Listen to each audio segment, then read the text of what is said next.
You know, this is, excuse me, a damn fine cup of coffee.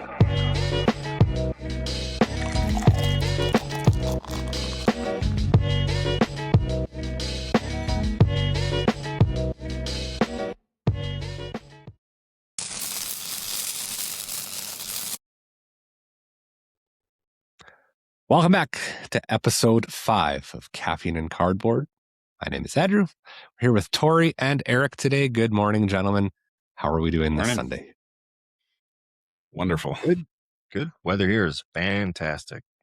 So it's gonna be a balmy and 106 heat index here today. So not as good here. With no wind. No wind. Dead air. That's brutal. Yep. Well, we dodged another flood last night, but the city did not. We have bridges and roadways under 10 feet of water again. Oh. My wife driving into work this morning said that it looked like The End of Us. Is that show or whatever? Like that kind of apocalyptic show. Oh, yeah. There's just cars just stranded all over the road that had been floating all night, covered in dirt and soot. So, oh man, it's crazy. But yeah, you've had some wild stuff up there.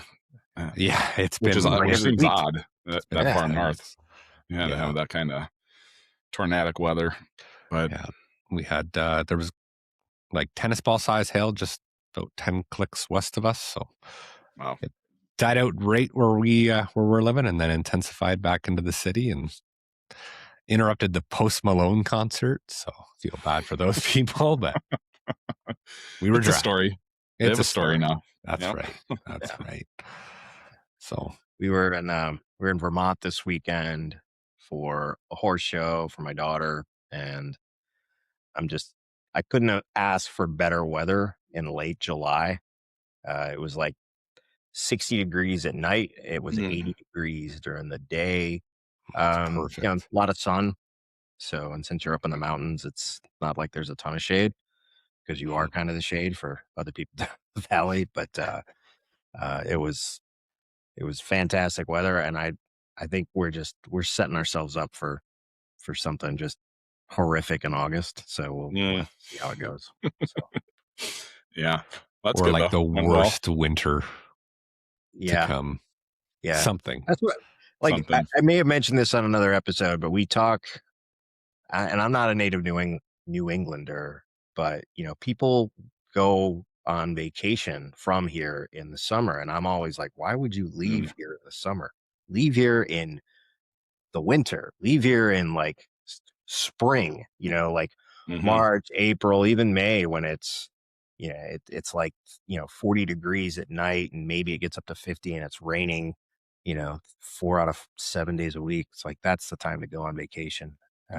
So this is why you live here, is the summers usually, but they can get pretty humid. But 106, Tori, geez, that's brutal. You guys just get picked on, I feel like. You go from that, and then in January we might have a 120 degree temperature swing. It might be -10. And you're like, this was just 6 months ago, it was 106.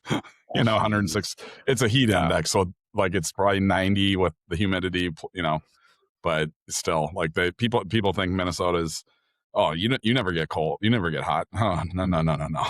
You have no clue. There's 10,000 lakes here. The humidity is ridiculous in the summer. Like the bugs must be insane, right? Like mosquitoes. Yeah, mosquitoes. Yeah. Like a lot of times we won't. We have a nice patio on our back deck, whatever you want to call it, and then we've got a fire pit off. It's almost unusable this time of the year. You go out there and you're just a pincushion. So now in the fall, it's great because they're all gone and it's cooler weather. But plus it's south facing, so even during the day, like we talked about the sunset or the shade. Yeah, I can't use my patio during the day because it's just roasts out there. So. But yeah, we get all four. You get about 2 weeks of good time in the fall, about 2 weeks in the spring, and then it's just heat and cold. Now, when does your? And I'm sorry, folks, this is winter. Or this is weather talk because we're all kind of cold, but when does your year kind of turn? Does it stay hot until like let's say Labor Day, or yeah, like we the state fair in Minnesota always runs through Labor Day, and that's typically one of the hottest weeks of the year. Okay. People just roast at the state fair. And then it'll go into the 60s, 70s at night, which is night. You open the windows back up, the AC goes off, and then you'll get a week in October where it's 85 degrees. They call it here. They call it Indian summer. Yep. And then it kind of levels off, and it's that 50s at night, 40s. It's gradually starting to drop off, and then November, obviously, you're in the the 40s pretty consistently. At night, 50s during the day. But we've even had 60s in December, and then the bottom drops out, in January, February. Yeah. The polar vortex that Andrew sends our way, whatever they call it.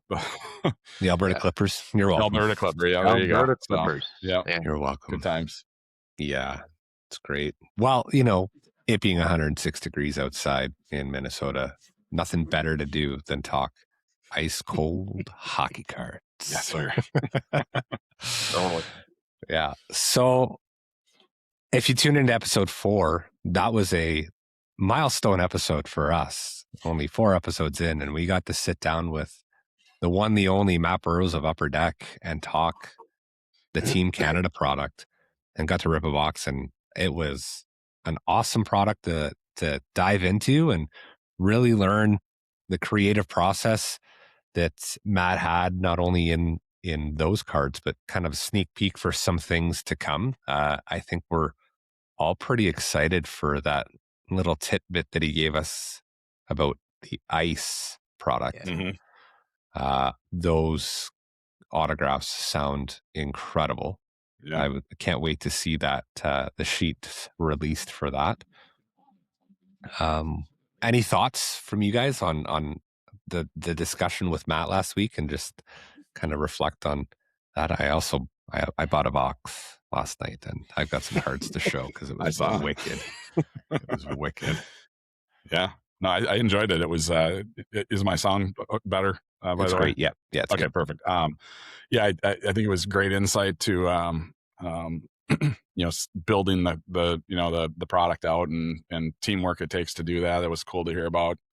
And then, just the mindset of a goalie collector, kind of inserting some of his stuff in that, and the WHL stuff he made, just kind of highlighting some of those things. I think it was pretty cool. And I don't know if you saw in the Discord, the Gong Show Discord, somebody brought up that the Lindros card is the same photo from the 91-92 Upper Deck. And they were kind of asking, like, "Oh, why is that?"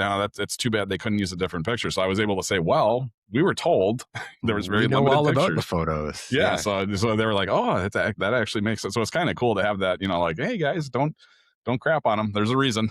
We got some insight. Yeah. So it was good. I enjoyed it.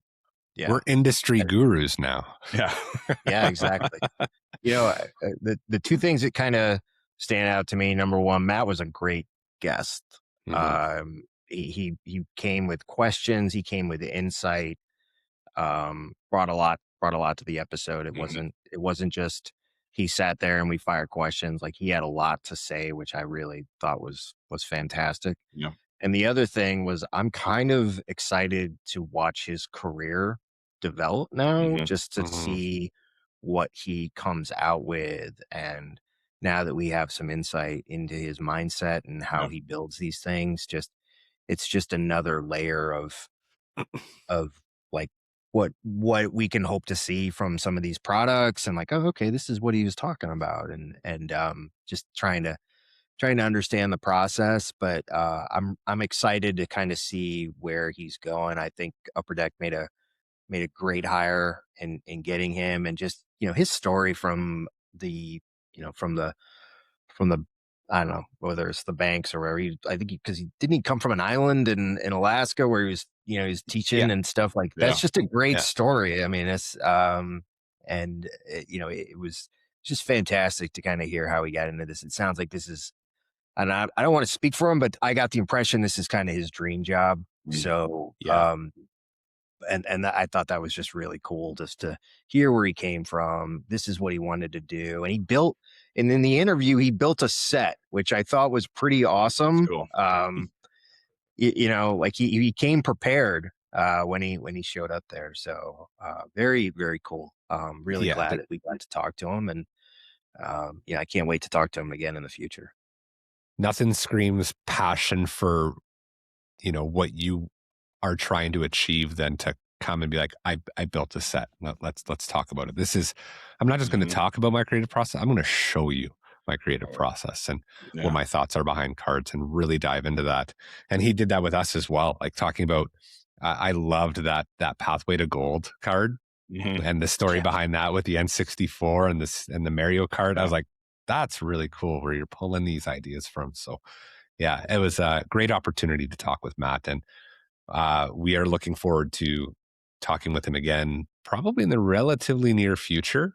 Definitely before Expo, we're going to have him on again. He just had PWHL release this week as well.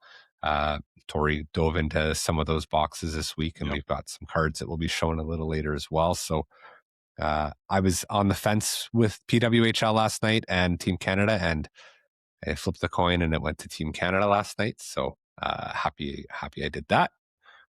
So we'll dive into some of those cards as well. But yeah, that was such a great episode to sit down with Matt. And again, not just not just talking about the Team Canada product and some of this creative process, but I mean, Matt is a diehard lifelong collector as well.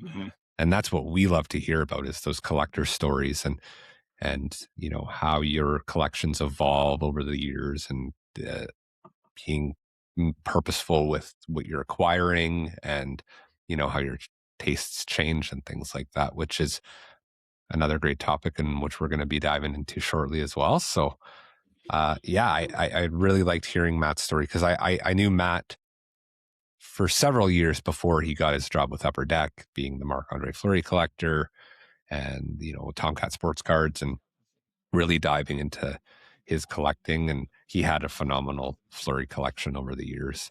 And then he started to see some of the other goalies that he was kind of keeping quiet. And then he'd, pull those out, the Jocelyn Thibaults and the Kemper cards. So yeah, it was really neat to see that. So. Very cool. Very cool. Yeah. So what's our plan today? What are we discussing? What are we getting into? I think it ties back to some of the conversations we had with him, and we've had offline and on text, just kind of reviewing the collecting mindset and how it evolves over time. And I think we've all kind of changed, and pivoted throughout our collecting careers. And I know, Andrew, you've made some direction changes. I'm starting to make some direction changes. So I think, Eric, I don't know if you're, looking at changing anything up, but there's nothing wrong with it. It's just, that's how we collect it. And for me, when we started talking about this, I was a big young gun guy. Like I when I got back into collecting, everyone said, oh, if you're doing hockey, you got to get young guns. So I just went young gun nuts. And then when I look at, like if I'll use Kaprizov, for example, he's got 11,000 graded young guns, 11,000, so I'm looking at it from like a pop count, rarity standpoint. I pulled 3 of his young guns, graded all 3. They all got 10s, and I traded for one at Expo. So I've got 4 PSA 10 young guns. Do I need 4? I absolutely do not. So that's where my mind started going. Is there a different direction I want to go? Find more rare cards, get rid of the 11,000 pop count. And that's just graded. That isn't even the the raw that you can't track. So I mean, that's kind of where my mind started going. Like, for myself, I need to look at what I'm collecting and maybe focus more on the less populated cards. Still cool, but kind of consolidation. I think we've talked about that a few times. Consolidating, downgrading while upsizing your collection. Quality wise is kind of where I'm at. And Andrew, I think you're kind of in a similar position. I always seem to be in that position. I don't know. It changes so frequently. Right. I mean, Eric, you, within kind of our outline today, there's a really good question here, and it's like, are you collecting intentionally or are you accumulating? And I find that I kind of go with the ebbs and flows at times. And even when I'm trying to narrow my focus, like the last couple of days, it's like I see all of these record sales of like 90 cards that I even own some of them. And I'm like, oh, I should get some of those back. And then, but then you start diving down the rabbit hole on eBay. Oh, like I should grab this, I should grab that. And it's like, why are you grabbing this? Is it because suddenly it's a trend and you want to be in on that and you want to see those cards increase in value if you can grab them now? Or are you doing it because you genuinely want those cards in your collection? And I've been reminding myself, I haven't been just buying randomly. I look at the cards and it's like, sleep on it. Just give it a day. And if the card sells, it wasn't meant to be. But if you wake up the next morning and be like, yeah, I don't need that, I don't want that, you made a good choice to just chill out and breathe for a minute. And again, be intentional with where your funds are going. Like, I mean, Matt said last week, the hobby isn't fun if you just have a ton of money and you're just throwing it at cards all the time, buying whatever you want, whenever you want. I did that for a little bit and it was draining. It was even mentally draining. And when we talk about consolidation, we can get into the whole consolidation process in a little while, but you may lose a lot of money if you aren't intentional and thoughtful with when you purchase cards, because you might be not doing enough research. You see the card, you know that there may have been a record sale and you're like, well, I'm going to buy it. But you actually created the new high comp and it's the outlier and it's not the average and you're not going to get that return. And it bites you in the ass, for lack of a better term. And let me tell you, you do not want to be the person that when you do a card letter search for a particular card and you get the listing and you can see like that card, like, oh, that card is, that card was paid for $500 and every other one was at like 300 and that's the one that you bought, like that is not something that you want to do. So yeah, and I mean, I recently did that with that Nick Suzuki Future Watch auto patch, right? It was playoffs. I saw that one come up. Someone was taking advantage of the fact that it was playoffs. They were in it. It's 3-color. Yeah, you don't see it often. And then, so I bought it. It was a high, and the next card to go was $600 less. And I was like, oh. But now I see one on eBay, and it's a lot more than I spent on mine. So, but again, that's a listing price. That's not a sale.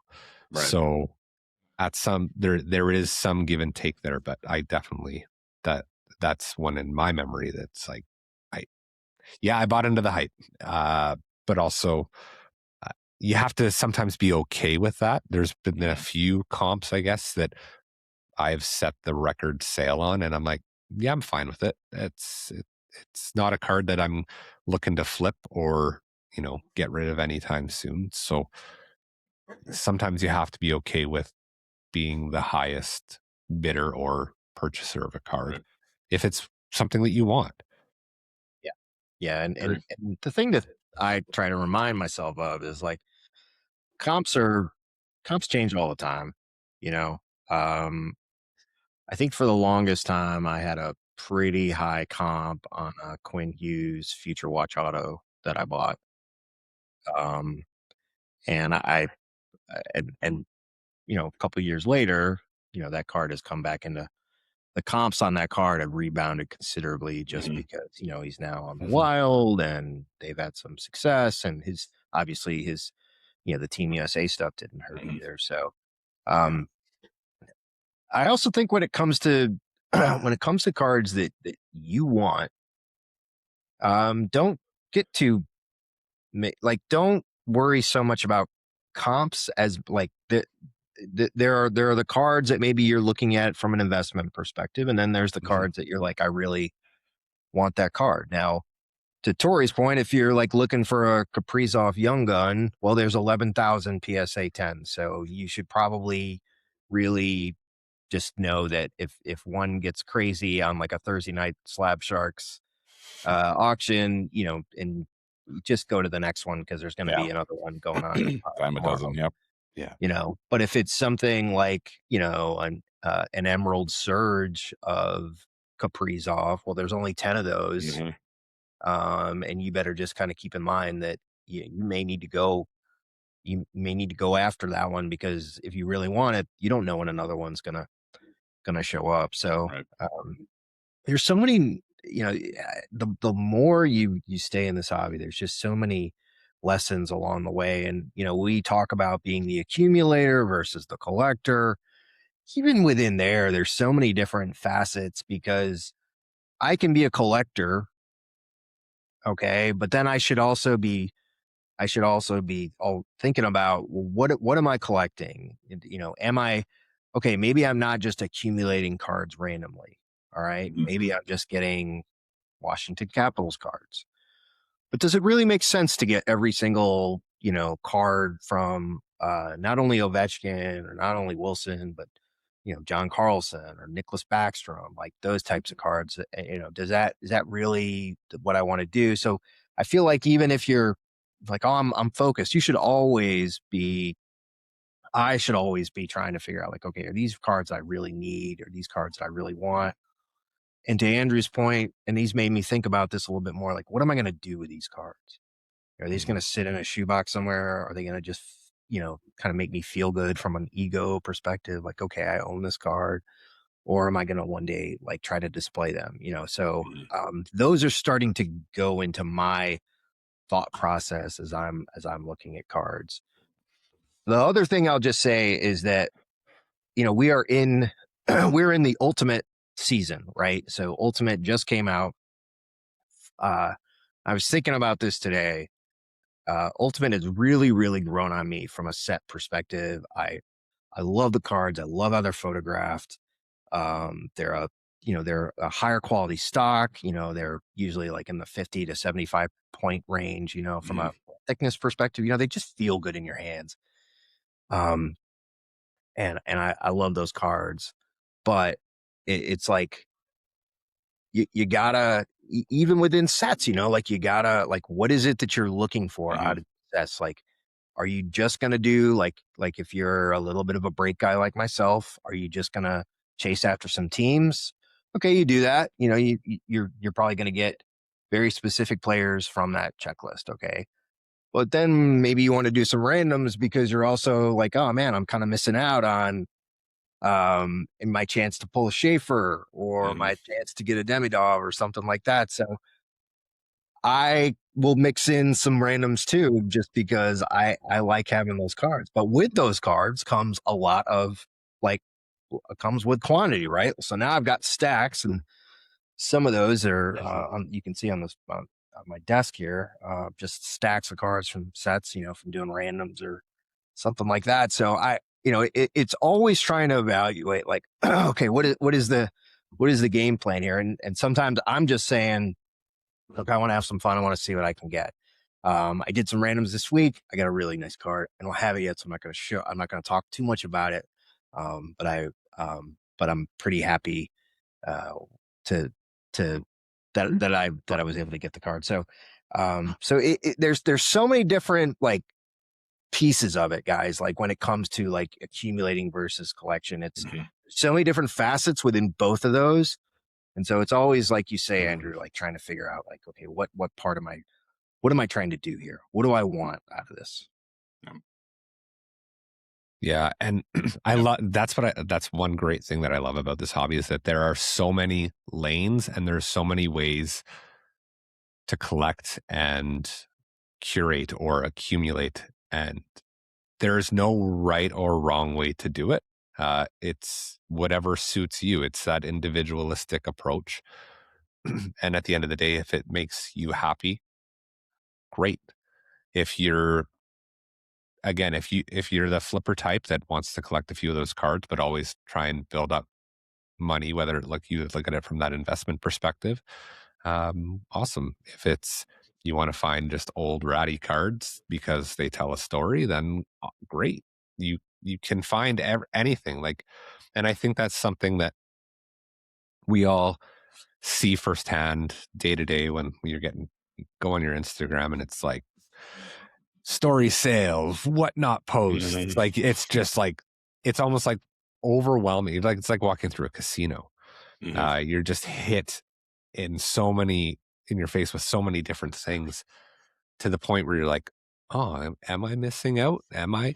And then it's nice to see other collectors just be like, this is my lane and I'm sticking to it. And you're like, oh, someone that's just kind of grounded with and happy with what they've got, and they're happy to share it.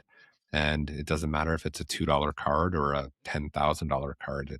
They're just happy that they own something that resonates with them. And it's nice to see that kind of starting to come full circle in the hobby. I'm starting to see that we talk about prices of new product, how expensive, that we talked about Ultimate. I think that's been brought up on a number of different shows, how expensive Ultimate is, especially in the United States.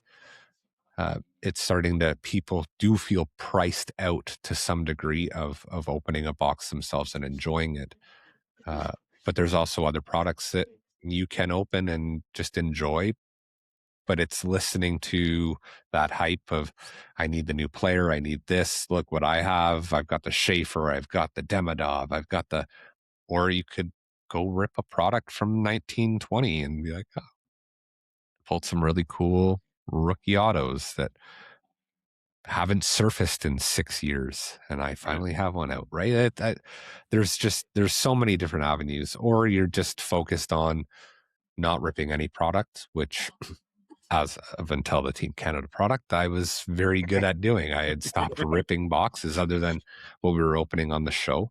And it was nice to not have any pressure of sorts to like have to pull that big card, because I spent so much money on a product. Like, if I don't hit this, I've got a pile of $3 worth of cards, and I feel like I wasted all of my money. But that gets into the conversation that we had last week of talking, or the other week, about the entertainment value as well. If you feel like, if you feel like you have to get that money in return, you probably shouldn't be opening a product. If you're opening it because you want to spend some of your hard-earned money on just opening hockey cards, and because you enjoy doing it, then that's good. That's okay. That's healthy. Yep. So 100%. Like the whole Ultimate conversation, we talked about it a lot last night before we were breaking and after we were breaking, that it's almost a product exclusively you almost have to just break it. And that, you're looking at, in the US, $87.50 per card in a box of Ultimate. Yeah. That's your per card cost. Yeah. I think that's on the low side too, isn't it? Like is that, I think I've seen them higher than that even. So yeah. I've seen as high as like $350 a box. So, even more, but it's like, if you're chasing a big team like Montreal or the Islanders, and you can get into a case of 16 boxes for $500, that's a box and a half on your own. So I see why breaks are filling, and people are jumping into so many of them, because Ultimate does have the the chase upside, the shields, and to Eric's point, they look great. Like they're clean cards. That kind of acetate finish even on the base cards look great. So it's kind of the, what do we want to say, like the opening salvo of the premium run for 25-26. It's just gonna, and then you're gonna have Premier, and I saw Splendor is getting its own release now, coming out. So yeah, so and then Tableau, and we don't even know what Tableau is going to be. So and then you got the cup. So we've got like 5 premium products now. Not to mention Stature. And Stature. It's it's going to be a wild run up till probably till the holidays, I'm guessing. As this stuff keeps coming out. So yeah, I'm going to bring up something that may be controversial. I don't know. Okay, let's hear it. So we talk about, again, this is just kind of my perspective with the breaking and, Ultimate and the shields and the chase. Do you think that people are now buying into these breaks and these products because all of these collectors or shops are putting the bounties out? It's to me, it just looks like a lottery ticket to Mhm. win those prizes. You're I think it's buying in for a influencing it. chance to win the $75,000 Yeah. prize when you get the Oilers and the McDavid Shield is pulled. Mhm. That's the Which ticket. is Because there is no needle in other a reason. haystack. I don't see collectors being like, nope, I want that card. But somebody's Yeah. willing to pay you. Or the Gretzky last year, $250,000, which I'm pretty sure went for a lot more than that. It did. Yeah, I'm not buying into a break because I want to collect that card. I'm buying into Right. the break for the chance to win the payout that comes with that card. Yeah. Oh. Yeah. The hype aspect of that chase, I think, it does influence some people, but I think you also have to be grounded in reality that we broke 2 cases last night, didn't get a shield. I think Grant, I watched Grant, he maybe did a dozen on release day, and I think he had 1 or 2. Yeah, I think he pulled the Matthews, I think. The Matthews for sure. So at least 1. They're a needle in a haystack. And if you're gambling, especially on a team random, and I don't know what team randoms. I'm guessing they're $150 to $200 to get into a case of a team random. Mm-hmm. And then what? You have to hope you hit the big team, and then you have to hit the shield. Come on, So I think there's a little bit of it hype, that is built into all that because you see all the videos, the bounties, the pro and cons of bounties. I think the bounty, all that does is it rewards someone for getting lucky, which is great for them, especially if they don't care about McDavid and they can get $75,000 out of Grant. Great, good for them. Yeah. But if they're going into it going, I'm only buying the Oilers because I want to hit that shield, you're going to spend $75,000 before you hit that shield, probably. You know what I mean? Like the odds are that long. And then it's going to be some random guy who just happened to say, I'm going to go rip a box of hockey today. And they go to their LCS and they buy 1 box and the shield's in there. Like that, those are the stories you hear, you know what I mean? Like it isn't always in breaks. So, but yeah, that's true.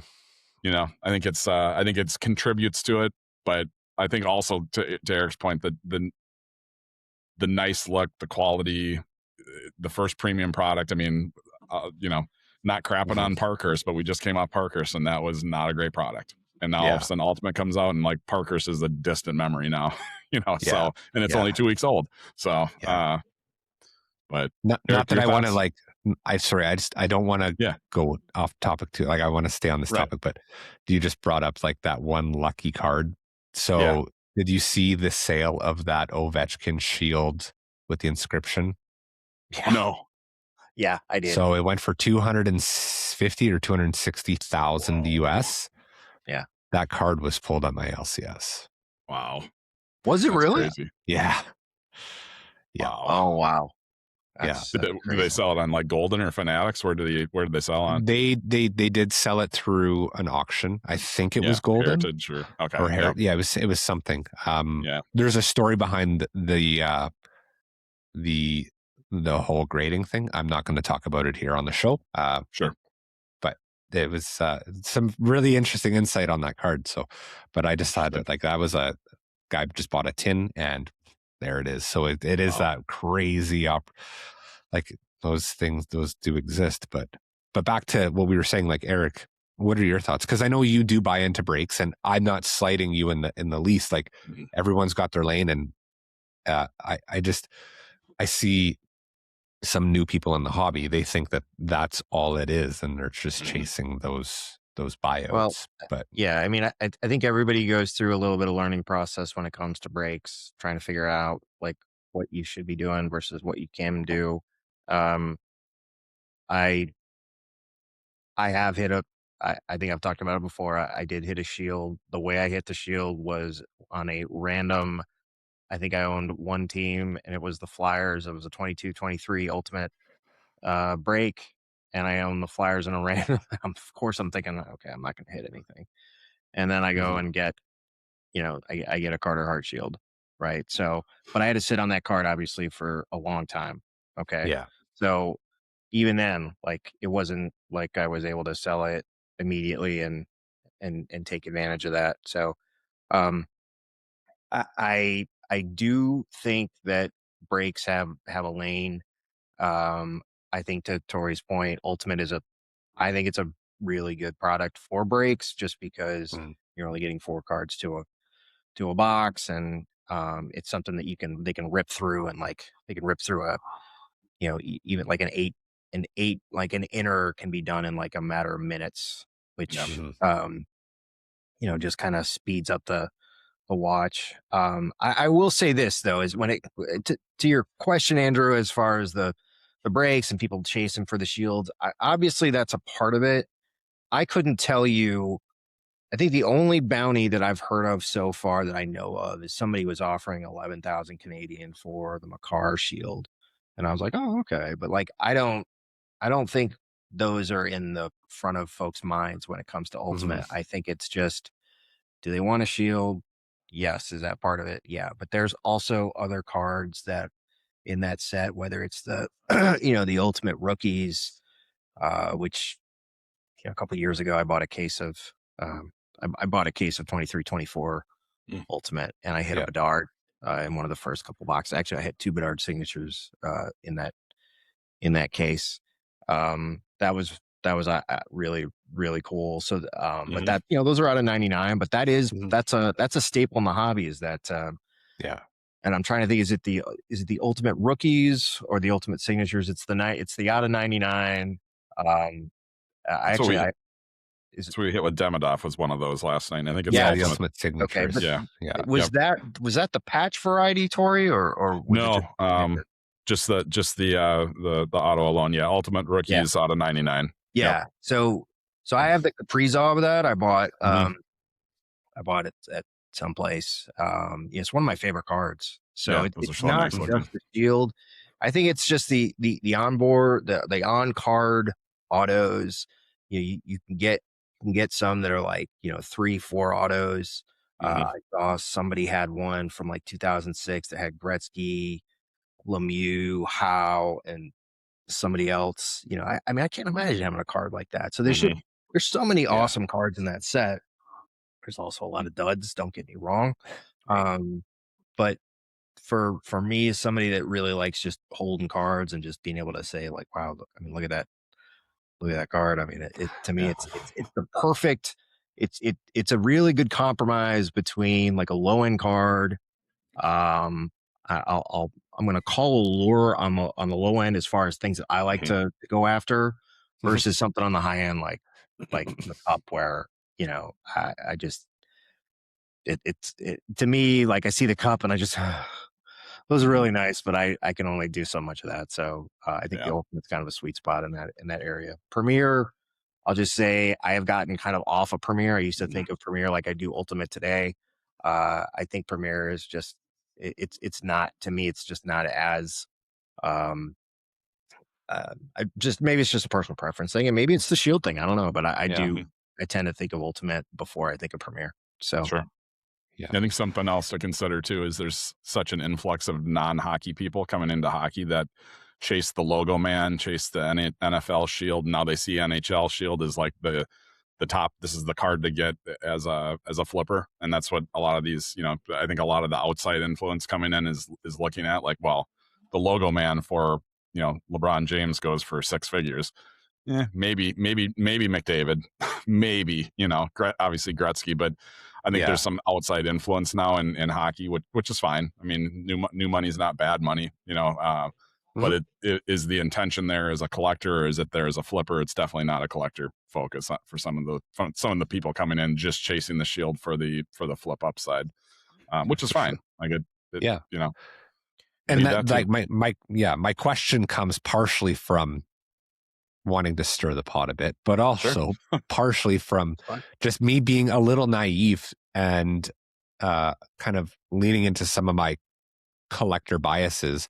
I don't buy into breaks, and then when all I see is again those bounties, it's like, this is just a lottery ticket.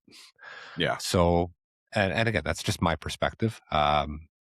And it's great to have those different views in the hobby. So let me just, and I'll put a period on this topic now. I will say anybody who wants specific cards in Ultimate, do your research on what those what the value is on those cards, because if you put in a few, like personally, like I'm looking for Ryan Leonard's. So I've already seen a couple of them show up like in the like 150, 200, $300 range. Like, I mean, if you think about what you could spend in breaks versus if you just go out and get the card, I mean, that I'm not saying anything that nobody doesn't know, but sometimes you do forget about that. When you do kind of see some of the cards that are out there on eBay. And even if you don't, one of the things that I'm like, wow, those are like day zero prices, right? So I don't want to set, like, going back to our high comp piece, like I don't want to be that person, but it's like, oh, would you rather have that card or would you rather, spend X amount of dollars in breaks? So always look for, if there are specific cards that you want, look for them on eBay. Just try to get an idea of what the price is. It doesn't matter whether it's Ultimate, OPG Platinum, Stature, whatever. Like, it's just something to think about. Yep. Yeah. Well, I actually think this conversation is a really good segue into kind of our big topic, which was consolidation. And both of you that, you both buy into breaks and you accumulate cards, whether you want to keep them for your PC or not. At some point in time, and we've all done it, and I've done it a few times and learned a lot of lessons, but you start to sit back and really look at what you have in your collection. I have really tried very hard to move away from having a drawer or a box full of cards that aren't on display. I want to see everything that I own because I love looking at my cards, but I also don't want to feel that I don't want to feel overwhelmed with having a stacks essentially of money in a box in a drawer. If there's value there and I'm not enjoying the card, I want to find ways to move on from that and get into something that I want to enjoy and display. So for you two, how is it that when you kind of get those cards that have come in from your breaks, or packs that we've ripped, or, done the e-pack stuff, and you're looking at it, you're like, oh, there's value here, and I don't know if it fits into my collection. How do you start going through that process of kind of evaluating where you are and where you want to start going with your cards, and how do you start kind of compiling those stacks of things you want to send to Slab Sharks or to an auction house or bring as traders to Expo or to other card shows? Like, what process do you use or have that works best for you? So ironically, I just went through this because I sent 50 cards off to Slab Sharks, and it was stuff sitting in a box that I got from breaks. What I started with was I looked at the cards. One, I wanted to grade first, so I had a number of. If you guys remember, I went a little nuts on the Montreal Canadiens and extended because my LCS would discount it, and I'm like, for the price of a one box I can get into a case. I hit a lot of foulers, a lot. Yeah. I put 5 of them up on Slab Sharks this week, and they're doing very well, just base young guns. But I looked at, are they gradable first? If no, they go in the pile that I'm going to move, because I'm not going to, I'm very picky on grading. If it looks like a 9, it doesn't get sent in. If it looks like a 10, that's the only time I'll send it in to grade. So I sent a few off, but then I had a pile of cards like, okay, these are Slab Sharks. And then I started going through my BCW, the big gray box. I'm like, oh, these are cards I haven't pulled out in years, and I don't care about, but I haven't looked at them in a while. I'm like, okay, I'm going to move these. And then I also had some of the upgrade stuff. I upgraded the Marcel cards. So I wanted to move some of the Marcel cards I had to offset that. So I kind of, it all depends on the recency of the cards. I've got a lot of cards that are really old from breaks that I need to go through and pack up at the end of the day, because they're not going anywhere. It's same with e-pack. E-pack, I don't send a lot of cards back from e-pack unless they're really big. If somebody wants to trade me for a $5 whatever metal card, great. I barely turn down any trades on e-pack just because I don't care at the end of the day, But for me, when I was breaking a ton, like with Breezy or Moose, 3, 4, 5 breaks a week, I had just stacks of cards I didn't give a crap about. And it was kind of, unfortunately, oh, these are going to be worth some more, more money someday. I'm prospecting now. I'm an entrepreneur now. They just sat in the box, and now a lot of those that were probably valuable 2 years ago aren't worth anything. They didn't pan out, so I'm kind of stuck with those. So I'm moving much quicker, and I don't hardly do the number of breaks as I used to. Thankfully, with the Gong Show guys, that scratches a big itch for me. It almost feels like I'm in the break when I'm not. So I'm not paying. I'm ripping up cards for other people, which takes away that urge. But I also can't buy into their breaks, so I will buy into the breaks at my LCS. We like to keep it on the straight and level with people that are affiliated with the Gong Show, either on the show or breaking. Can't buy into the Gong Show breaks. It makes sense. So I bought into one ultimate break with my LCS, and it was a random. Got the Oilers. I think I got one Isaac Howard auto, and he's kind of a guy I'm prospecting a little bit, just Hobie Baker Award winner. So I'm holding on to his stuff, but everything else that I've gotten in recent breaks, I'm either grading and I'll flip at Expo or Saskatoon, or I'm sending right to Slab Shark. So there's a process I'm going through of every week just finding 40 to 50 cards I'm going to ship to Louis and move on from. Yeah, so that's where I'm at. Okay. What about you, Eric? Yeah, well, this is an area where I would like to be better at. For me, a lot of times they end up in a pile, they end up in a box, and I should probably be doing something with them. Whether it's grading, whether it's moving to Slab Sharks, I'll put some up, but I do like just kind of holding on to cards. I think there's a bit of a this is mine, and I like to kind of like the I can't believe I'm not saying this. The guy in the Hobbit, with the ring, my precious Gollum, this is mine. Hold on to this. There's also sometimes when I'll think about a card. Okay, so for example, I pulled on the show a couple weeks ago. I pulled the Schaefer Canvas Young Gun. I don't have that. Like, I like. It would be kind of cool to get not necessarily start a Schaefer PC, but there are times I'm like, okay, what about a PSA 10 collection of the base, the canvas, and the Future Watch Auto. I know some people that do that, and I've done that on a couple of guys like Quinn Hughes. So I'm like, oh, maybe I'll try something like that. So I tend to do a little bit of maybe paralysis by analysis, Andrew, and let me figure out what I'm going to do with that card some other time, and I'll put it to the side. And meanwhile, I'm still collecting and acquiring other cards, and so the problem just continues to add up. So I think this is an area where I do feel like I need to do a better job. And also just from an organizational standpoint, I've got to figure out a better way to kind of manage my collections. Right now, things are just kind of ending up in boxes. I don't even want to show off the boxes of that I have in this room right now. But right there. Yeah. So it's, it is a thing I've got to do. I think I got to do a better job on just trying to release some stuff and get some stuff out the door, and hopefully, bring those funds back in so that I can, look for cards that I want. I have a question for you guys. This is based off of, some of the things that we've talked about and some of the cards we've shown off. If you could describe, like, what to you feels better?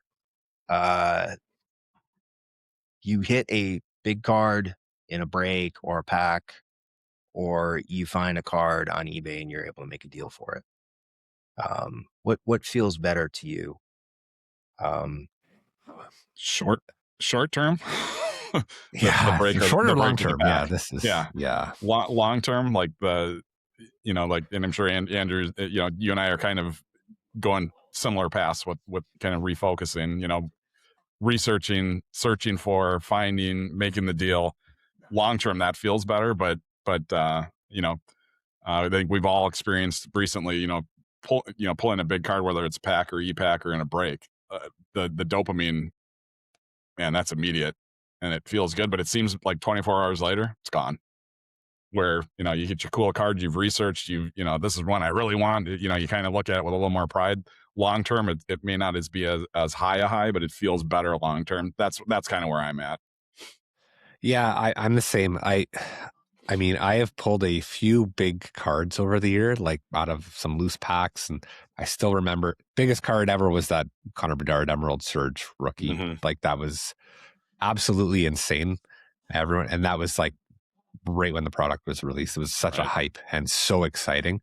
And yeah, the payout in that was great, but it's not a core memory in my hobby at the end of the day. Like it was that dopamine rush was there. We're even pulling a card last night. Like the dopamine rush is there and it's a cool card. I'm really excited that I pulled it, especially after talking with Matt last week with the inspiration of those cards.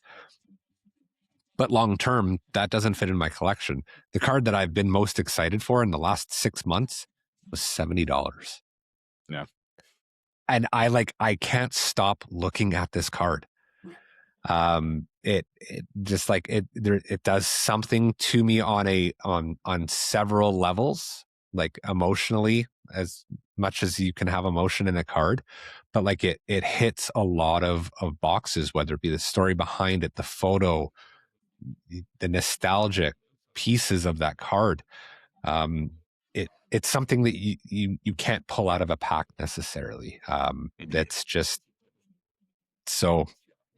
Yeah, long term, those eBay buys when you get a good deal or at a card show, and you have that connection with the person that you're buying it from.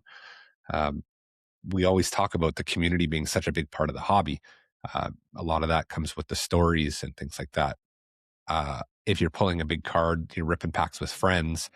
If we were sitting around with 10 of us at a table and we're all just ripping packs, sharing stories and hit that big card, that's probably going to have a bigger impact on me than just pulling a big card at home. Mm-hmm. Because you're sharing that experience with so many other people. I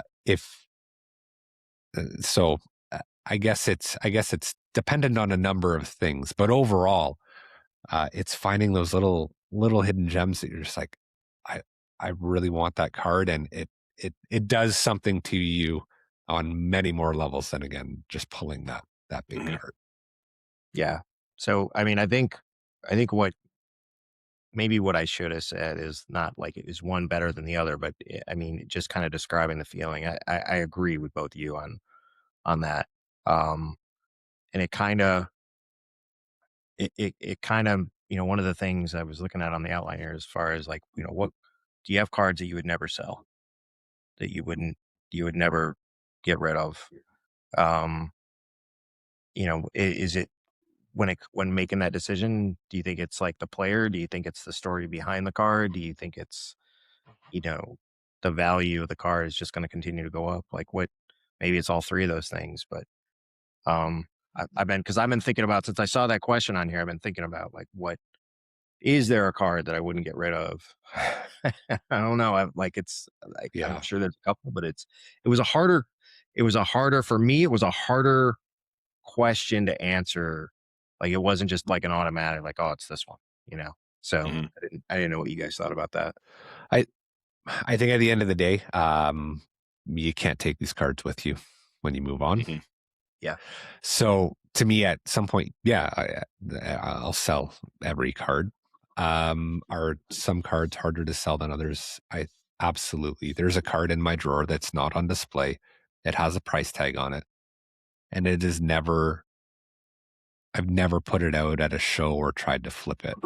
I bought that card very shortly, like within days of losing my mom. And it had nothing to do with, it was just like one of those moments when I was like, I just need a distraction. And I bought this card, and it's not really valuable. It's like $20, $30. But I just can't part with it. It doesn't really fit. I mean, it's a Paul Correa card. So yes, it does. It's one of my favorite players. But overall, is it a staple card in a collection that I would want to curate moving forward? No, but it has this grounding emotional attachment to it that I just will never get rid of that card. So, but yeah, there's a lot of other cards I look at. I'm like, yeah, I could flip that. I could move that on in a few years or a year if I want to find something else. Because you both have seen, I chase shiny things from time to time, and I consolidate and move on from things because I want to move on to the next thing. But that's so. Yeah, I guess I'm split. It's really going to be dependent on when you bought the card, why you bought the card, and whether or not that would influence if I would move on from that card. So, yeah. I only have the one that I showed on the first episode, the Bugard Future Watch. That's the only card I will not sell. Someone will have to sell it when I'm gone. But if I were to ever, Josh and I have talked about it a few times, like, would you ever just sell everything, just buy one, like a PSA 9 Wayne Gretzky and just be done? Yes, I would sell everything but the Bugard card to get out of the hobby and just say, hey, I am exiting, but I'm going to buy one last piece, and that's going to be my card legacy. There's no other cards in my collection I would say are untouchable other than Bugard, and it's similar, just an emotional connection to the guy and the story behind it and whatnot. That it's a $200 card, no big deal, at the end of the day. But I won't move it. My kids will have to move it at some point. The rest of them, if the roof blew off the house again and I needed $40,000, I'm going to sell my whole collection and chip away at it. And I can always get back into cards, at the end of the day. But the emotional cards, like yours, Andrew, like you just, some of that you just need to leave untouchable. Yeah. And it makes sense, and there's always a story behind, why, when, where, how, that goes into those decisions. And I think we all have, something like that. I mean, I think I talked about it, and maybe I didn't. Maybe I was talking to Louis about, I have a Kirby Puckett rookie card that he signed with a ballpoint pen running away from other autograph signers. It's faded, but I've got the story. So that one's it's like a $6 card now. The ballpoint pen was wore off. I can still see the outline, the impression in the card. But I remember that story, like it was yesterday, and I was 12 years old, 13 years old when I got it, and it sits in my safe in a one touch, and it's kind of cool to have those those little personal stories behind the cards that you won't move on from. So yeah. How about you, Eric?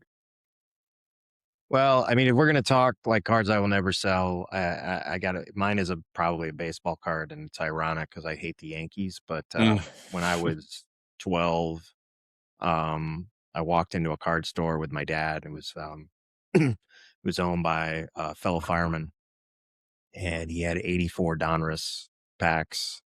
And I remember he was selling them for $5.50. And because he knew my dad, he said, you can buy a pack for $3.75. And I went and did a little eeny, meeny, miny, mo, and it's in the box, right?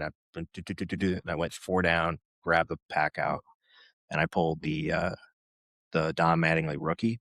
Yeah. And I still remember that feeling as a 12-year-old, just being like, I got it. Like I couldn't believe that I had this card. I mean, this is 40 years ago, and I'll never sell that card, even though I'm not a Yankee fan. Like that, having that card, it still means something to me.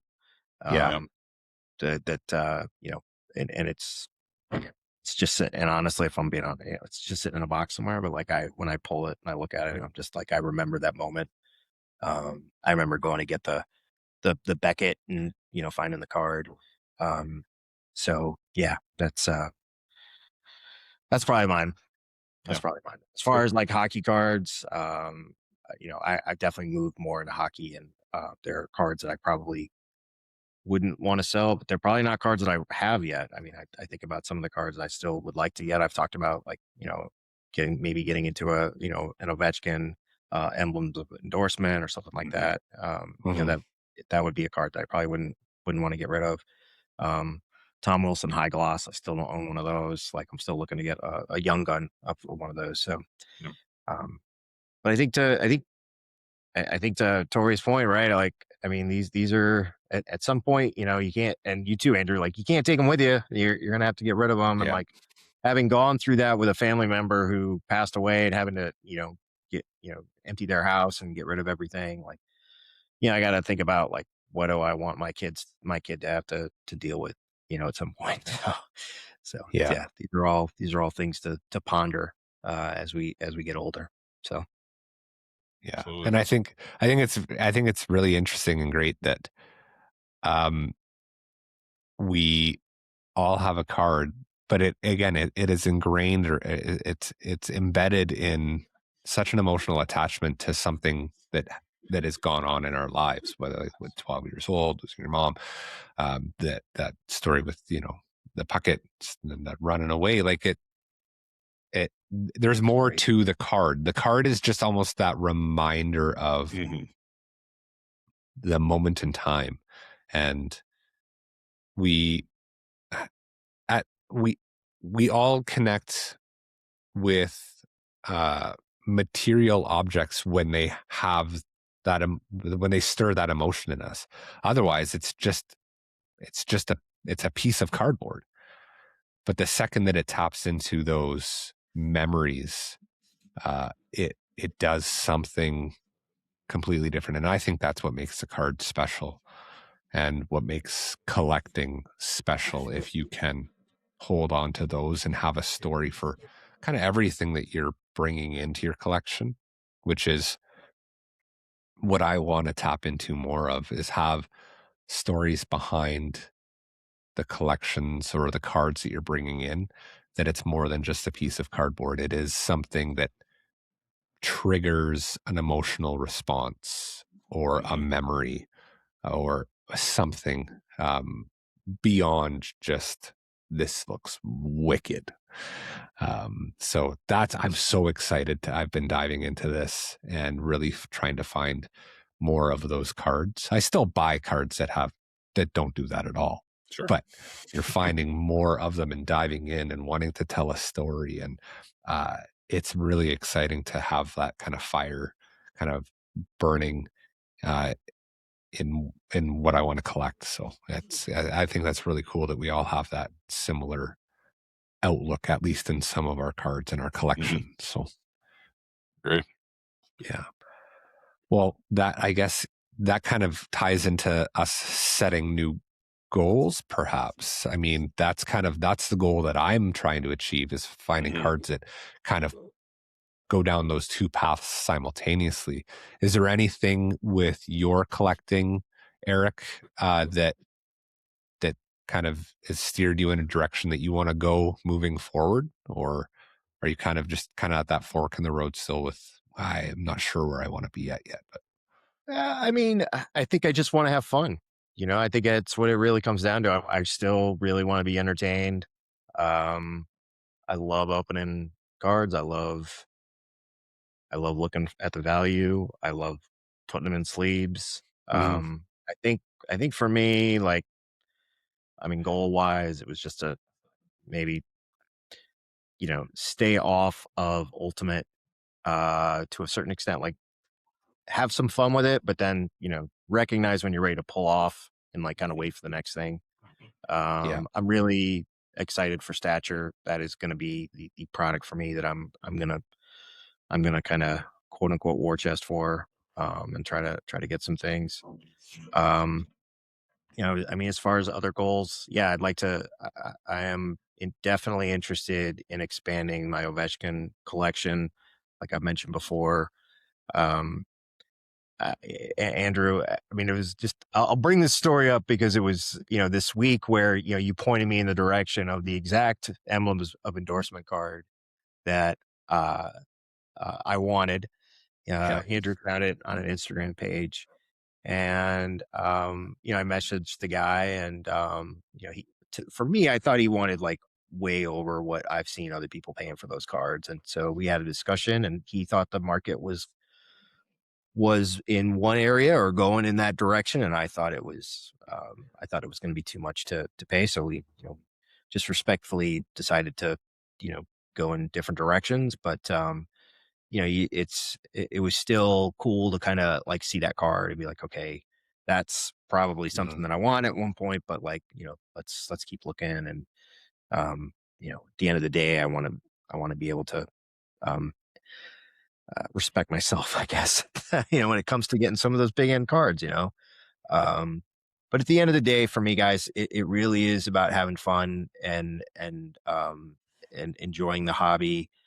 And and probably, what, if I'm going to set a goal, I'm going to set, like, I got to do a better job of organizing what I have, and trying to get rid of things that are just going to, show up in boxes. And I'm not just talking about like singles. I mean, the amount of the amount of commons and base cards that I've got to figure out, like, what at the end of the day, what I should do with is and I know that I mean, I've seen all the suggestions and everything, but it's like actually doing that and like trying to figure out, like, okay, what do you want with these things? So I think that's something that I've got to figure out. But that's to me, it's just, just trying to continue to be a collector, trying to get good cards, trying to have fun, and not do things that at the end of the day I feel stupid about. Yeah, that is a good perspective and direction to take for sure. I do hope that you are able to land that emblems of endorsement at some point. I think there is ground to be made on that card. We'll see. I don't think it's sold yet, so it hasn't. Oh, And but I always enjoy getting people's perspectives. Like, I always get a little irritated, and I don't want to go off on a rant here, but like, comps are comps. Like, they are not the Bible. Like, somebody could look at a card and just be like, this is what I'm going to sell for. Like, if you don't want it, okay, go find another card. Like, you can't, you gotta, you have to respect the seller when you're the buyer. Whether it's cards, whether it's houses, whether it's, something at a garage sale, like, so, nothing is 100% for sure. So, I enjoy kind of meeting the guy and talking to him about that card. And, who knows, maybe one day we'll make a deal, or I'll find somebody else who's got that card. So, that's the other thing. So, but, yeah, we'll see how it goes. Yeah, I think that comps discussion it's got two sides. And for the commons stuff, the young guns, everything else, like we said earlier, like, yeah, comps are comps on those cards because they're they're everywhere, and you can't just ask astronomical amounts because you're like, well, I think the market's going to go there. But the last 30 sales in the last 4 days say otherwise. So but a card, there's one of them, you never see them. If the seller's like, yeah, I want $10,000 for that card, you're like, I don't think it's worth that. Or you think it's not unreasonable because you're in your mind, you're like, well, I think it's like 7. You're close. There is a conversation to be had with that card to come to something that's reasonable for both you as a buyer and you as a seller, or them as a seller. I always like to say, like, if both people feel a little hurt, you probably made a really good deal. Yeah, 100%. 100%. And again, if you can, as a seller, or if someone that has a card, like, I'll use your Will Smith and Celebrini dual auto, there's 25 of those. You can be a little harsh and be like, there's 25 of these. Like, you might be willing to pay this. This is what I'm asking. If you think I'm out to lunch, so be it. But good luck finding another one. And you can stick your nose up a little bit. I like it when sellers do that, because then it also puts in perspective, like, you know what, you're right. And I have to be willing to spend a little bit extra money if I really want that card. If you don't really want the card, then yeah, you can walk away from it. Or maybe I just can't afford this card because it actually is that valuable. And that's also a reality check that you need to be okay with swallowing from time to time. Yeah, I'm priced out. It's out of my league. It is what it is. Moving on. Yep. So yeah, Tori, what about you? I mean, I think it's similar, when you look at, kind of refining who I'm going after, and what I'm looking at. I have a lot of like Kaprizov, rookie patch autos. I don't care about anymore. I did at the time. There's some big ones, like I'd love like a monumental, the monumental out of the cup. I'd love something like that, but I look at the prices and I'm like Eric and you guys, you're like, no, it's not in the cards for me. No pun intended right now, but someday maybe, or, do I sell all the crap in these boxes that have been sitting around and then I can afford to pay even if it's higher than I want to. But I've got the money now because I liquidated all this stuff that was doing nothing. That's always been the struggle, for me that I've had to, fight is, the hype aspect of the hobby, the Instagram, posts, and you're seeing people put up all these amazing cards. And I'm like, I want to be that guy, and every now and then you are, I mean, like we all, you are. Yeah. Lucky. But there's that saying in the Wolf of Wall Street where he says, don't judge me in my losses because they're so few. No, it's the opposite in cards. Like, don't judge me on my wins because they are so few. If I actually told you all the losses, it'd be a different story. But I digress. At the end of the day, I think everybody, in our world, collecting wise, with we don't have unlimited budgets. We've got houses and families and responsibilities. Like, you have to be responsible at the end of the day. And to Andrew's point, sometimes you just have to know when to fold and walk away, and the cards always come back up. That's the other thing I kind of figure is, I'm not a 101 chaser. I'd love I'd love a big shield card, Kaprizov. I'll probably never have one, but it doesn't bother me. It's not high on my priority of what I want to collect. And to Andrew's point, the story I want to, my collection to tell is not focused around a 101 card. So I don't worry about them, at the end of the day. But you look at you see a cool RPA with an amazing patch, and that's something you want to add, and you might have to pay a little more at the end of the day, or you just say, not now, not right now is not the time. So, they always come back up. I mean, that's the nice thing is, not today, maybe tomorrow is kind of my focus on some of these bigger cards, at the end of the day. So. Yeah, I think that's a really good outlook as well. And again, it's just slowing down and being intentional and purposeful with how you're spending your money, whether, talking about our budgets, and we talked with Matt about that last week as well. It's like just being purposeful, slowing down, sleeping on it. It really does kind of, the way that I've been doing it, I've been a lot happier lately with how I've been collecting, and I feel good. I don't feel like there's a burden on my shoulders for, having to go out when I buy a box. Like, I got to sell a box. I got to do this. Like, you're adding stress and work to yourself that you don't need to do if you just wait it out.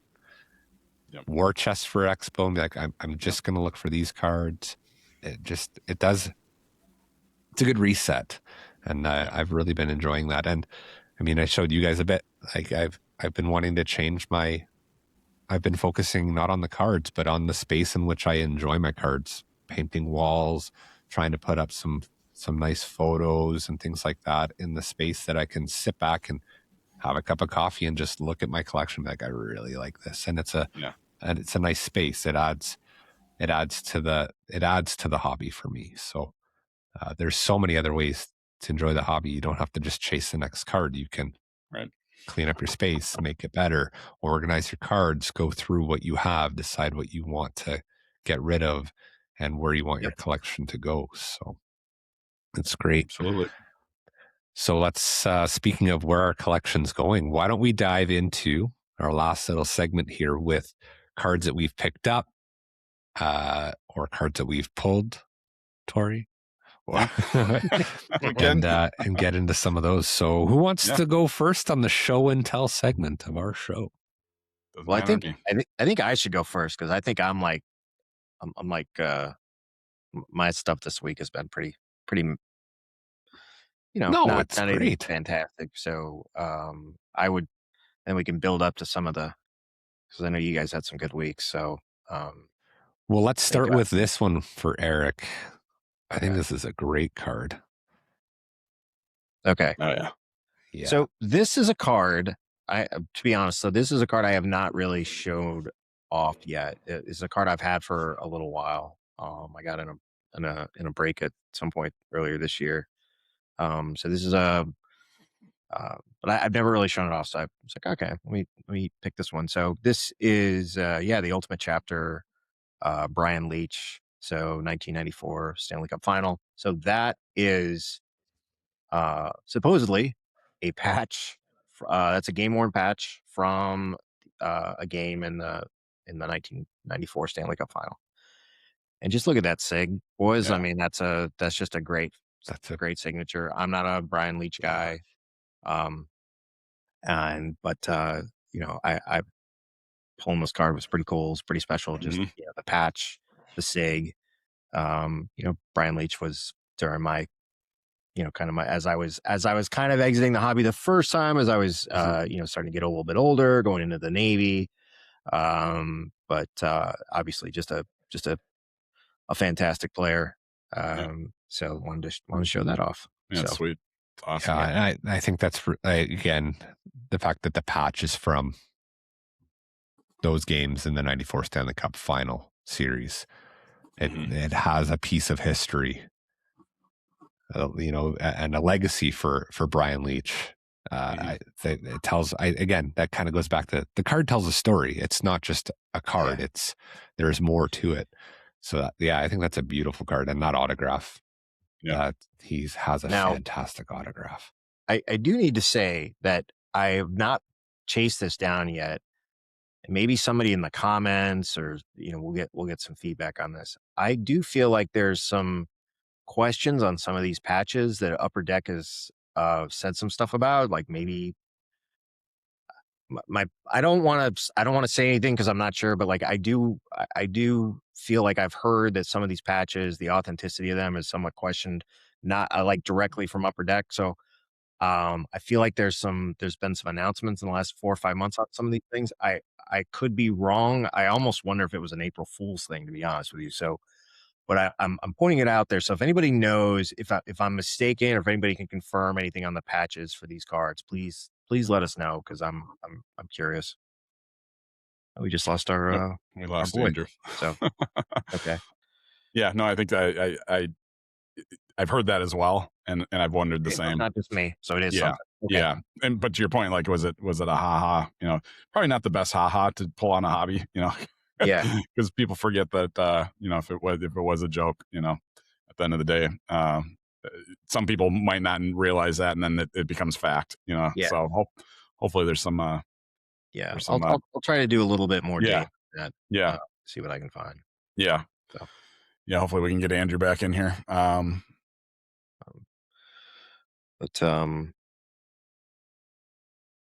I think we'll do the stretch here.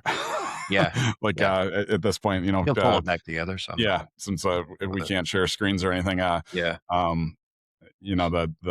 conversation around, we'll just keep talking about hobby focus, I think, a little bit here.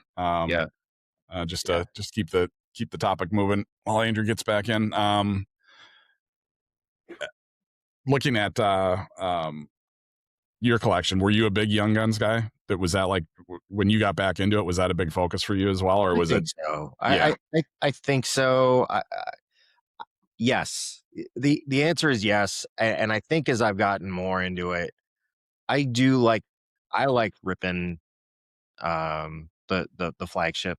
I think it's still kind of brings me back. So yeah, I definitely do like to get the Young Guns.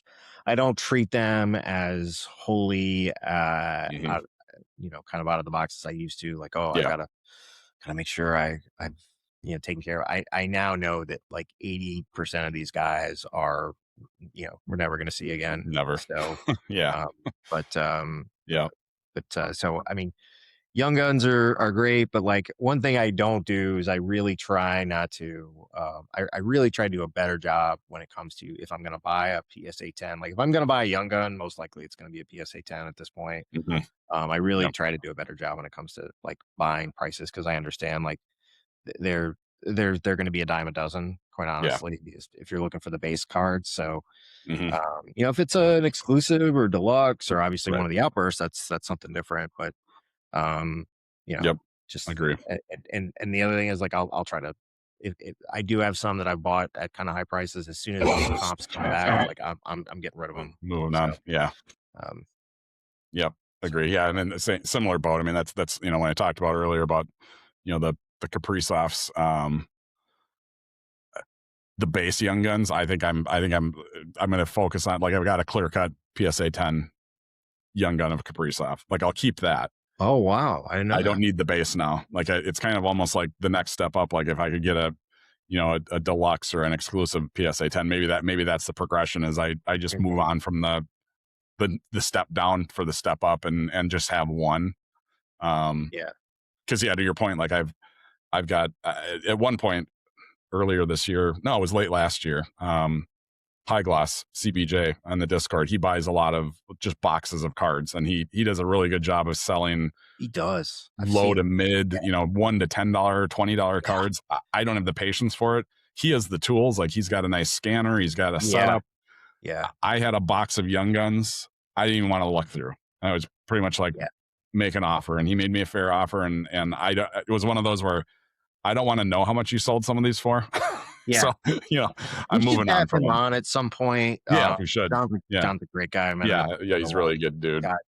He's got some, he, to your point, like he's done a really good job of just trying to, like, maximizing the value of some of these cards. Yep. Yeah. So that's where my box of Young Guns went up, back in the fall. And now, of course, I've got more. So, I'll probably do another box and just shoot him an email and say, hey, maybe I can do the same thing. Yeah. So. Yep. Andrew, you back, buddy? Sorry about that, guys. Yeah, kind of. I don't know what's going on. We've been doing well for this long, and now I've got internet crashing. So the technology game for cards has something that I've wanted to. I've started to play around a little bit more with some of the apps that are out there. The two that kind of mine are Colex and Ludex. Yeah, there we go. Are the two that I've done some research on. So we can talk about those a little bit more at some point. Both of them, just the two Too Late Didn't Read story. Both of them have some really good parts to them. And both of them have some things I'm like, just shakes my head. Like, I'm like, why can't you do this when the other one does this fine? You can't figure it out. Like, so, so yeah, I think at the end of the day, we're still kind of looking for the perfect app for scanning cards. But agree. Yeah. So okay, I think I'm back. You back. I'm on a hotspot now. Okay. Gotcha. I don't know what's going on. Probably used up all the bandwidth. Where were we?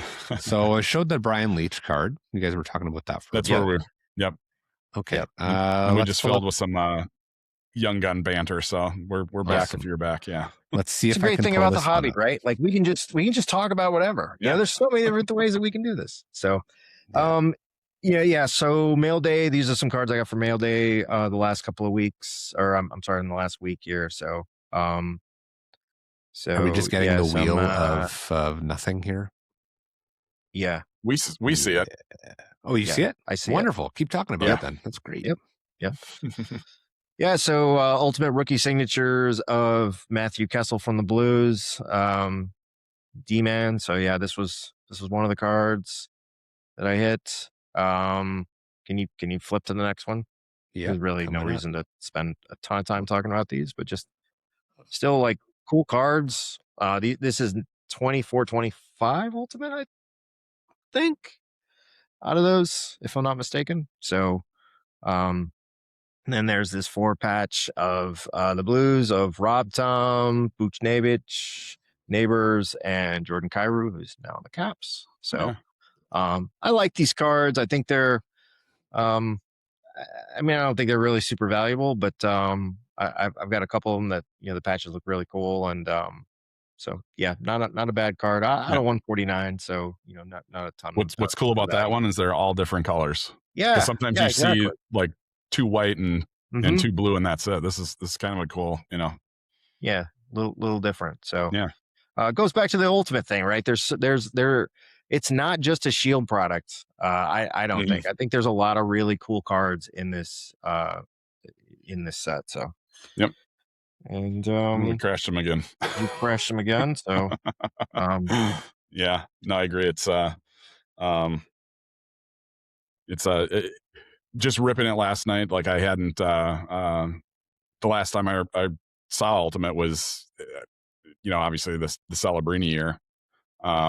And that was just, it was out of my range, to obviously to buy the Sharks, but I did some randoms and I never got anything good. So I don't remember a lot about that set because I avoided, watching breaks, knowing, it was so out of reality to get into, but they are sharp cards that, like I said earlier, breaking 2 cases of it last night. Really good design. So yeah. Our boy is coming back. Yep, right. He is switching back and forth on these internets. But it's also saying that I may have lost this entire episode. So that's. Oh, really? Says you may have lost the entire episode. Oh boy. I hope not. Oh boy. Trying to reconnect. Okay. Yeah, we'll see when we wrap up. Well, I see I am at 99% on the cloud. Yeah, same here. So yeah. We'll figure it out. We'll see what happens. I'm losing connection constantly now. If we have to redo some of this, we could always do that too. Like, we'll figure it out. So okay, so we've got through your cards. Tori, let's pull up some of yours. Yep. So, and I'm having reconnection issues again. Yeah, you're coming in kind of choppy. Yeah. Not just video, but audio too. Okay. Do you want me to just show mine the old-fashioned way? I don't know if phone's not going to do it justice either. Yeah, this is just to save you some bandwidth. I'm going to have to mark this section. Yeah. Yeah, I don't know if this is going to do it any justice, but little Brian Trottier stature. That is so nice. 3-patch, 3-color patch, and it's numbered out of 25, but it's his jersey number, 19 out of 25. Ooh. So, of course, that fits my Hall of Fame collection. And a funny story with Brian, do you remember the Roller Hockey International back in the mid 90s? Yes. Okay, so it was mid 90s, and he was trying to extend his NHL career. So he signed with I think they were called the Pittsburgh, I can't remember, Pittsburgh Phantoms. It was something weird, it was whatever roller hockey names. They were pretty funky names. So he signed with them to play through the summer to stay in shape for training camp to hopefully get a trial with somebody. And Pittsburgh made the playoffs, Minnesota made the playoffs, and we were hosting, and they were like one game playoffs. Like you lose, you're out. And they were playing at Target Center in Minneapolis. Minnesota had just an absolutely stacked team. Like we were winning games, 20-10, and they were high scoring. They were like indoor lacrosse games, very high scoring. And middle of the third period, Minnesota went up like 18-4. And on the 18th goal, Minnesota celebrating, and Trottier was on the ice, and he just skates over and he decks the guy who scored the goal, and the bench is cleared. It was the best. And I've reached out to players that were on the roller hockey, the Minnesota team. I'm like, do you guys have video of this? Because I just want that game. And they're like, that was the best game. Coaches were on the court, not the ice, but benches cleared, fights would stop, and then another fight would start, and it was all because of Trottier. And I'd love to talk to him, and if I ever see him at a show, just bring it up and just see him smirk. But even dating back to the Bellows, Trottier, Kevin Stevens, the classic YouTube clip of them chirping him in the Stanley Cup playoffs, is another tie back. So I had to get a Trottier card, and I just loved that it was his jersey number, and not everyone's a jersey number guy. I get that, but I love jersey number stuff. Yeah, I think that it just ties in so nicely. So it's amazing. I can count on of all the cards I've opened, I think I can count on one hand how many jersey cards. Yeah, I don't have many. I've gotten. It's way harder than it looks. I have one Ovechkin. Okay. I have the Trottier. I have a Dino Ciccarelli. Oh, wow. Okay. Yeah. I don't think Not many though. any hockey. I think I got like one football that I've been trying to get rid Yeah. of for years. But Hello. He's back.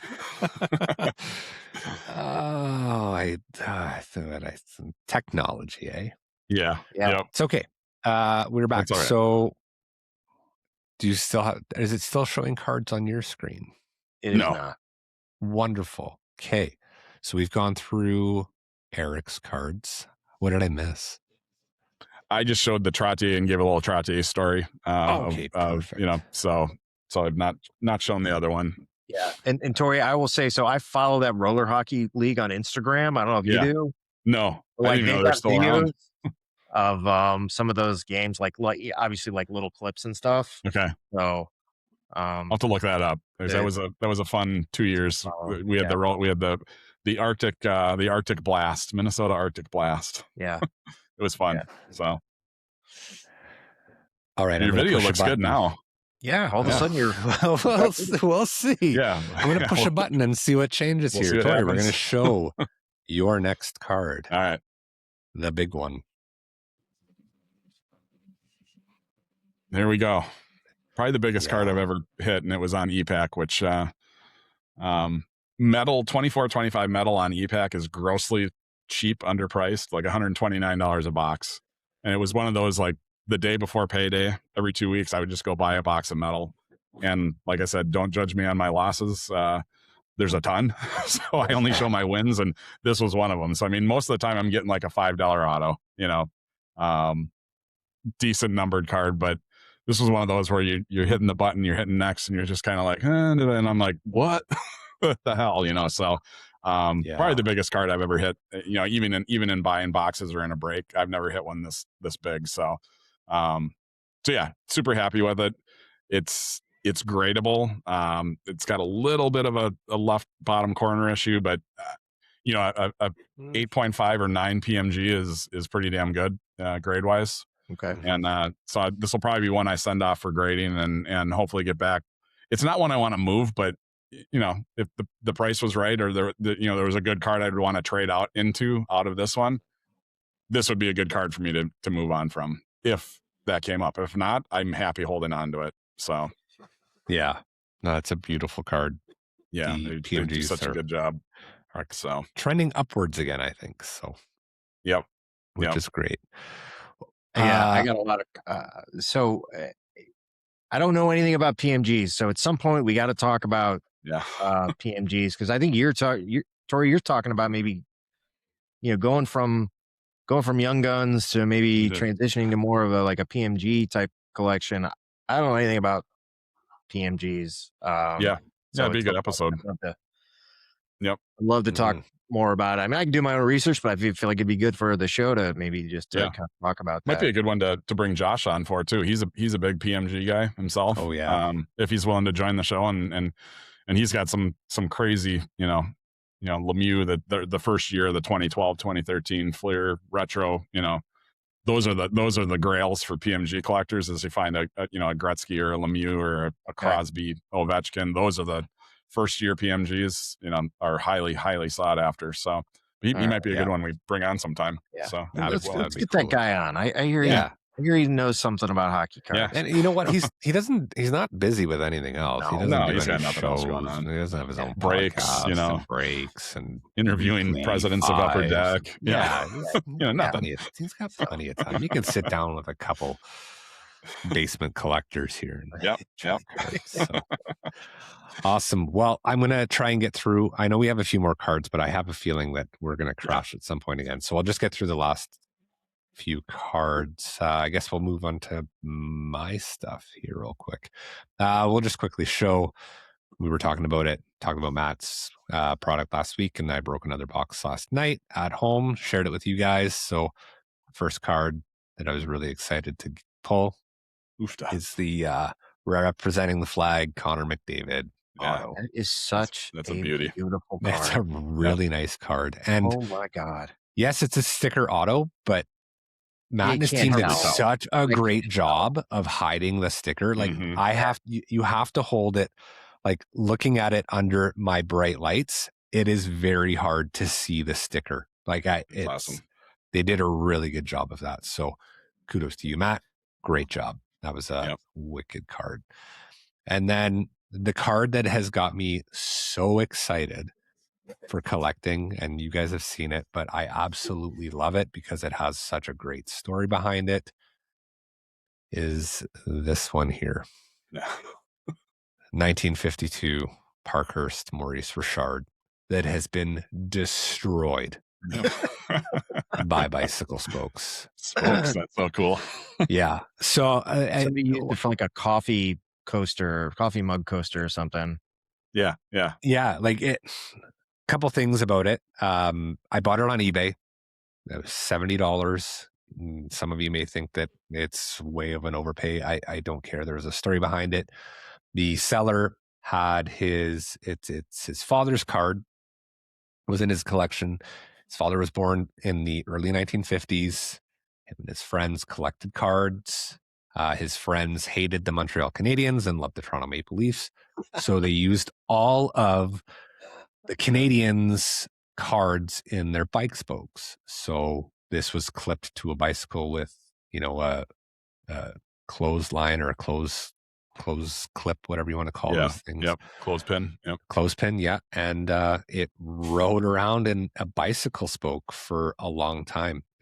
Obviously the edge wear on the right edge it's destroyed. It just like that was like, this card has a story and it's wicked and I absolutely love it. That's fun. It what year is this again? Like it's 1952. And I mentioned last week the Dickie Moore. I said it was 1952 when I was showing it off. It's 1953. I made a mistake. Oh. I should be able to read a PSA label when it's slapping me in the face in front of me. It's 1953. Dickie Moore was last week's card. But this is a 1952. And like I said, it smells like it looks. It has this like papery, mildewy odor to it. Yes, I smelled my card. I was curious because it reminds me of like an old library book or just that old newspaper smell. Absolutely love this card. So this is sitting on my shelf and like every day I walk past it, I'm like, that's freaking awesome. That's cool. So this card has really sparked that me wanting to collect cards that tell a story beyond the card itself. So that's awesome. Wicked. So that's our show and tell. And I think that's our show. Yeah. Sounds good. This is the longest episode we've done too. We've just been chatting and it's been awesome. So and I said the A word. So you guys, that's great. I think that's the first one I said though. First one I said. So I'm happy with that. That's awesome. Thank you. Good job, Andrew. Yeah. Right on. Okay. Well, if you like the episode, if you like our past episodes, please hit the like button, leave a review, add some comments. Tell us what you like to collect and how you like to collect. Let's get some conversation going in the Discord. Totally. Thank you to the Hockey Cards Gong Show for supporting our Discord in their channel. Send us a message on Instagram or leave a comment in the YouTube's comments section below. I hope you all have a great week, and we will talk to you next week. Take care, everybody. See y'all. Thanks a lot.